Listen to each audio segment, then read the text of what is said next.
Data visualization in R using ggplot package. ggplot is the visualization package that is used in R. It helps to create very intricate packages and great looking graphs. It is also called as grammar of graphics. ggplot consists of various parts of graphics, or also called as layers of ggplot. We can add multiple dimensions to our of our data set to the graph. So ggplot helps us to create very intricate and great looking graphs that are very multi-dimensional. That means we can add multiple variables of our data set to the graph, which makes our data interactive. So that's why it is called as grammar of graphics. So in advanced graphs using ggplot, we will be covering scatterplot, bar graph, and heat map. So different layers of ggplot that are involved in our graphical representation is, first is data layer. So data layer is the data frame or the data set that we are using for our graphical analysis.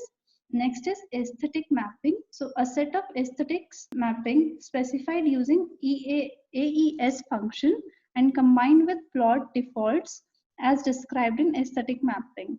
So aesthetics are the features that we are adding to our graphs, uh, such as shapes, color, and size of the data points that we will be plotting.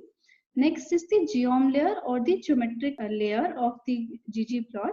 So it helps to identify what kind of graph we are creating, whether it will be a scatter plot, bar plot, or a heat map or line graph. It can be any kind of graph that you want.